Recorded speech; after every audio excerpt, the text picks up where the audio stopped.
आप सभी बच्चों को प्रेज द लॉर्ड। आइए हम छोटी सी प्रार्थना करें। अनुग्रहकारी प्रेमी दयालु परमेश्वर, विलंब से क्रोध करने वाला अति करुणा निधान पिता परमेश्वर, आपके पास आते हैं प्रभु जी। धन्यवाद देते हैं आपके अनुग्रह, आपकी बड़ी दया और करुणा के लिए पिता परमेश्वर। जो भी हम आपके वचन से सीखते हैं, आपके पवित्र आत्मा के द्वारा हमारी अगुवाई कीजिए। सारे बच्चों को और अपने आप को आपके पवित्र बुलंद हाथों में सौंपते हुए विनती उद्धार करता यीशु मुक्तिदाता के नाम से मांगते हैं, सुनिए और कबूल कीजिए, आमीन। बच्चों, आज हमारे VBS का चौथा दिन है। आज के हमारे पाठ का विषय है सतावट का सामना। इसके अंतर्गत हम पतरस और यूहन्ना के विषय में सीखेंगे, जो कि पाया जाता है प्रेरितों के काम उसका 3रा अध्याय। बच्चों, पतरस और यूहन्ना यरूशलेम के मंदिर में जाते हैं और वहाँ एक फाटक होता है जो सुंदर फाटक कहलाता है। वहाँ पर एक जन्म का लंगड़ा वहाँ पर बैठा हुआ रहता है और वो भीख मांगा करता था। जब पतरस और यूहन्ना वहाँ से गुजर रहे होते हैं, तब वह कुछ पाने की आश में वह उनकी ओर देखता है। तब पतरस उसकी ओर देख करके कहता है, सोना चांदी तो मेरे पास नहीं, पर जो कुछ भी है वह मैं तुझे देता हूँ। यीशु नासरी के नाम से उठ और चल फिर। ऐसा कहकर अपना दाहिना हाथ उसकी ओर रखता है और वह उसके लिए प्रार्थना करता है। और वो व्यक्ति जो जन्म का लंगड़ा रहता है वह बिल्कुल भी ठीक हो जाता है। उसके टखनों और उसके पैरों में तुरंत शक्ति आती है और प्रभु यीशु मसीह के अनुग्रह के द्वारा वो ठीक हो जाता है।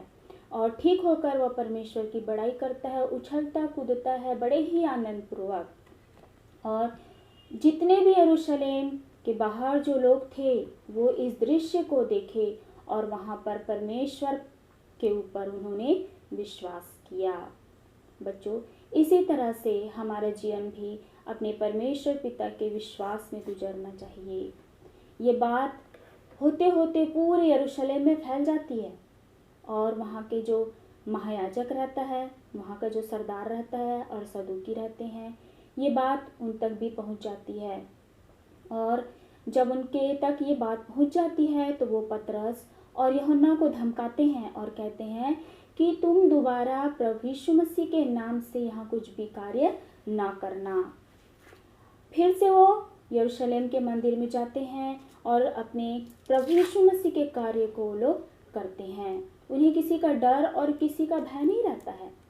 वे अपने परमेश्वर के कार्य को जो परमेश्वर ने उन्हें सौंपी वो प्रतिदिन वो वहाँ पर किया करते थे। लेकिन जब ऐसा समय होता है कि पतरस और यूहन्ना नहीं मानते हैं और फिर से ये बात वहाँ के महायाजक, सरदार और सदूकियों को पता चल जाता है, तब क्या होता है पता है बच्चों आपको? उन दोनों को बंदी गृह में डाल दिया जाता है। फिर प्रभु का स्वर्गदूत उनको वहाँ से छुड़ाता है और कहता है कि फिर से प्रभु यीशु के कार्य को तुम यरूशलेम में जा कर के करो। फिर से वो लोग जाते हैं और बड़े ही निडरता पूर्वक अपने प्रभु यीशु मसीह के कार्य को वो लोग करते हैं। क्योंकि वचन कहता है, मनुष्यों की आज्ञा से बढ़कर परमेश्वर की आज्ञा का पालन करना ही परम कर्तव्य कर्म है। वो लोग किसी मनुष्य को देख करके प्रभु यीशु मसीह के कार्य को नहीं करते थे। वे प्रभु यीशु मसीह की ओर देख करके अपने परमेश्वर के कार्य को वो करते थे। बच्चों, पतरस और यूहन्ना का जीवन बहुत ही कष्ट से बीता। क्यों? क्योंकि उन्होंने प्रभु यीशु मसीह के क्रूस को उठाया। क्रूस उठाने का मतलब आप लोग को पता है कि मैं अर्थात अहम यानी भावना हमारे जीवन में नहीं होना चाहिए। जब हम किसी चीज़ को अपने ऊपर लादते हैं तो वो इतना अधिक हैवी रहता है कि उससे हमारा शरीर ऐसे झुक जाता है। उसी तरह से प्रभु यीशु मसीह के कार्य को उनके बाद उनके जो चेले थे वो लोग कर रहे थे और पतरस और यूहन्ना भी उस कार्य को कर रहे थे। बच्चों, इनके जीवन के द्वारा आप लोगों को सीखना चाहिए कि किस तरह से यद्यपि उनको जेल में डाला गया, उनको कोड़े मारे गए, उनको सताया गया, लेकिन इसके बाद भी वो लोग अपने परमेश्वर पिता के कार्य को बड़े ही याव से वो लोग करते हैं। तो वचन कहता है इफिसियों 6:10 और 11 में कि निदान प्रभु में और उसकी शक्ति में बलवंत बनो, परमेश्वर के सारे हथियार बांध लो कि तुम शैतान की युक्तियों के सामने खड़े रह सको। हमें परमेश्वर के सारे हथियार को बांधना है ताकि हम शैतान का सामना कर सके। हम शैतान का सामना कैसे करेंगे? जब हमें प्रभु यीशु मसीह के प्रति प्रेम और विश्वास हमारे हृदय में रहेगा। उसके लिए हम सदा तैयार रहेंगे ताकि शैतान हमारे हियाव को देखकर, हमारे विश्वास को देखकर जो हम अपने परमेश्वर पिता पर करते हैं वो डर जाएगा और वो हमारे जीवन से जो एक रुकावट के रूप में आता है बिल्कुल भी भाग जाएगा। बच्चों, प्रभु यीशु के चेले यरूशलेम, सामरिया, अंताकिया और न जाने कहाँ कहाँ पर वे लोग जाते थे और प्रभु यीशु मसीह के कार्य को किया करते थे। वर्तमान समय में यदि हम देखें तो ऐसे हमारे बहुत सारे प्रचारक हैं जो भूखे प्यासे रहकर अपने परमेश्वर पिता के कार्य को कर रहे हैं। हमें उनसे सीखना चाहिए बच्चों कि यद्यपि उन लोगों को बहुत सारी चीज़ों की कमी और घटी होती है, लेकिन वो फिर भी अपना हियाव कभी भी वो नहीं छोड़ते हैं। क्यों? क्योंकि चेले जो थे वो प्रभु यीशु मसीह को खुद उन्होंने देखा था, उनके कार्यों से वो प्रेरित हुए थे और किस तरह वो क्रूस की वेदनाओं को सहे और तीसरे दिन मृतकों में से जी उठे, उनका स्वर्गारोहण हुआ। ये सब देख करके वो उनका विश्वास जो प्रभु यीशु मसीह में था वो बहुत ही अधिक दृढ़ और मजबूत था। बच्चों, यद्यपि हमने प्रभु यीशु मसीह को नहीं देखा, लेकिन उसके हमारा ये परमेश्वर का जो ये वचन है उसके द्वारा हम प्रभु यीशु मसीह को जानते हैं कि किस तरह से उन्होंने हमारे लिए वेदनाओं को सहा कि हम सब मनुष्य जाति का वो क्या कर सके, उद्धार कर सके। बच्चों, एक समय ऐसा होता है कि जब चेले प्रचार करने इधर उधर बहुत फैल जाते हैं और बहुत सारे लोग प्रभु यीशु मसीह के बारे में जान जाते हैं कि वो किस तरह से लोगों को चंगा करता था और उसके बाद उसके जो चेले थे वे प्रभु यीशु मसीह के नाम से किस तरह से लोगों के लिए प्रार्थना करते थे और उन्हें छुटकारा प्राप्त हो जाता था। एक समय की बात है बच्चों कि हेरोदेस राजा क्या करता है कि जितने भी विश्वासी लोग रहते हैं कलीसिया के, उन सबको बंदी बना लिया रहता है। उसने यूहन्ना के भाई याकूब को तलवार से मरवा डाला और पतरस को भी बंदी गृह में डाल दिया। लेकिन क्या होता है, जब पतरस बंदी गृह में रहता है तो पूरी कलीसिया के लोग लौ लगा करके पतरस के लिए प्रार्थना कर रहे होते हैं। बच्चा, आपको पता है उस दिन क्या होता है? उसी रात को परमेश्वर अपने स्वर्गदूत को पतरस के पास भेजते हैं और वो जो जगह जहाँ पर पतरस रहता है वो जगह स्वर्गदूत के तेज से भर जाता है और स्वर्गदूत पतरस की पसली पर मारते हैं और उसे उठाते हैं और कहते हैं कि फुर्ती कर। तब पतरस को से स्वर्गदूत कहते हैं कि तू अपना जूती और अपनी जूती पहन और अपना कमर, और उसने पतरस की पसली पर हाथ मार के उसे जगाया और कहा, उठ फुर्ती कर। और उसके हाथों से जो जंजीरें थी वह खुलकर नीचे गिर जाती है।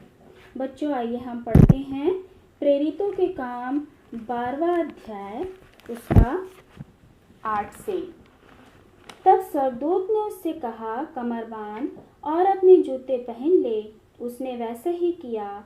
फिर उसने उससे कहा, अपना वस्त्र पहनकर मेरे पीछे हो ले। वह निकलकर उसके पीछे हो लिया, परंतु यह न जानता था कि जो कुछ स्वर्गदूत कर रहा है वह सचमुच है। बच्चों, पतरस के साथ जो ये घटना हो रही थी, पतरस को कुछ भी समझ में नहीं आ रहा था। पतरस ऐसा सोच रहा था कि वो दर्शन देख रहा है, लेकिन जब स्वर्गदूत उसे पहले वाले पहरे से उसे दूसरे वाले पहरे पर ले जाते हैं और उस पहरे में एक बड़ा सा द्वार रहता है जो कि लोहे का बना हुआ होता है। वो अपने आप खुल जाता है और स्वर्गदूत उसे वहाँ से निकाल करके एक गली तक पहुँचाते हैं और स्वर्गदूत वहाँ से चले जाते हैं। तब पतरस को यह चेत होता है कि अरे वो कुछ स्वप्न या दर्शन नहीं देख रहा है, बल्कि ये तो बिल्कुल भी साक्षात हो रहा है उसके साथ। तब वो जान जाता है कि यह जो कार्य है वह परमेश्वर पिता का है और परमेश्वर ने उसकी सहायता के लिए उस स्वर्गदूत को भेजा है ताकि वो हेरोदेस से बचाया जा सके। वहाँ पर उसके उस घटना के बाद पतरस मरियम के यहाँ जाते हैं और मरियम के यहाँ जो मरकुस की माता रहती है, जिसे हम यूहन्ना भी कहते हैं, जब वहाँ पर वो उनके घर जाता है पतरस, तो वहाँ पर बहुत सारे लोग रहते हैं और वो लोग बहुत ही विश्वास से, बहुत ही लौ लगाकर वो लोग प्रार्थना कर रहे होते हैं। तब पतरस उस दरवाजे में जो खिड़की रहती है उसे वो खटखटाता है। वहाँ पर रूदे नाम की एक महिला रहती है जो भक्त रहती है। जब पतरस को वो देखती है तो बहुत ही आनंदित हो जाती है और वो दरवाज़ा खोले भी नहीं, वो उस कमरे में जाती है जितने भी वहाँ पर लोग रहते हैं और उनको जा कर के बताती है कि पतरस द्वार पर खड़ा है और वो खटखटा रहा है। लेकिन लोग उसको नहीं समझते हैं और वो बोलते हैं कि तू तो पागल हो गई है। लेकिन जब वो बार बार इस बात को उनसे कहती है तो वो लोग आ कर के देखते हैं और सचमुच में पतरस वहाँ पर खड़ा हुआ रहता है और उस कमरे के भीतर वो जाता है और उसके साथ जो घटना घटी रहती है वो क्रमानुसार पतरस उन सब को बता देता है। बच्चों, इसके बाद वहाँ के जो सैनिक रहते हैं वो बहुत ही सोच में पड़ जाते हैं कि अरे पतरस का क्या हुआ। और जब वो नहीं मिलता है तो वहाँ का जो महायाजक रहता है सिपाहियों को मार डालने का आदेश दे देता है। फिर इसके बाद पतरस वहाँ से दूसरी जगह चला जाता है। एक समय ऐसा होता है कि राजा हेरोदेस ठहराए हुए दिन के अनुसार वो वहाँ पर वो व्याख्यान दे रहा होता है और वहाँ पर बहुत सारी भीड़ रहती है। तो वो भीड़ क्या कहती है आपको पता है? मेरे साथ निकालेंगे प्रेरितों के काम 12वां अध्याय 21वां पद। मैं आपके लिए पढ़ देती हूँ। और ठहराए हुए दिन हेरोदेस राजवस्त्र पहनकर सिंहासन पर बैठा और उनको व्याख्यान देने लगा और लोग पुकार उठे कि यह तो मनुष्य का नहीं परमेश्वर का शब्द है। उसी क्षण प्रभु के एक स्वर्गदूत ने तुरंत उसे मारा क्योंकि उसने परमेश्वर की महिमा न की और वह कीड़े पड़ के मर गया। आप लोग सोचिए कि परमेश्वर का वहाँ पर कितना बड़ा अपमान होता है। सारे लोग जहाँ परमेश्वर को महिमा देना होता है वहाँ वो राजा हेरोदेस को महिमा देते हैं। तो यहाँ पर एक बहुत बड़ा पाप राजा हेरोदेस के साथ होता है। यह एक तरह से कहा जाए कि राजा हेरोदेस से एक बहुत बड़ा परमेश्वर की दृष्टि में पाप होता है। और इस घटना के पश्चात चेले इधर उधर चले जाते हैं। जहाँ जहाँ परमेश्वर उनको अगुवाई करता है वहाँ वहाँ वो परमेश्वर की महिमा के लिए उसके अनुग्रह में और भी अधिक बढ़ते चले जाते हैं। परंतु परमेश्वर का वचन बढ़ता और फैलता गया। प्रेरितों के काम 12 का 24 अध्याय में लिखा है। चाहे उनको सताया गया, उन्हें मारा गया, उन्हें बंदी गृह में डाल दिया गया, लेकिन बच्चों वचन कहता है परंतु परमेश्वर का वचन बढ़ता और फैलता गया। कोई भी ऐसा दुनिया संसार में, कोई भी ऐसा व्यक्ति, ऐसा पावरफुल इंसान कोई भी नहीं है जो हमारे परमेश्वर पिता के कार्य को रोक सके।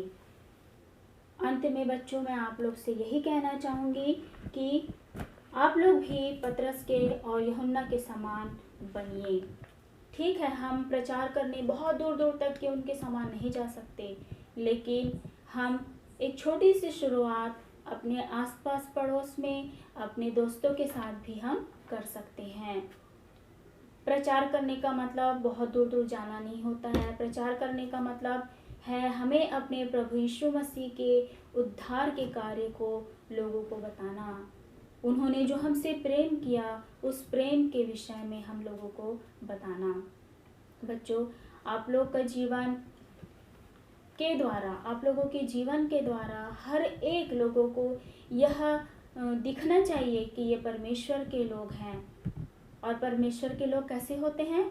बहुत ही नम्र, सहनशील होते हैं।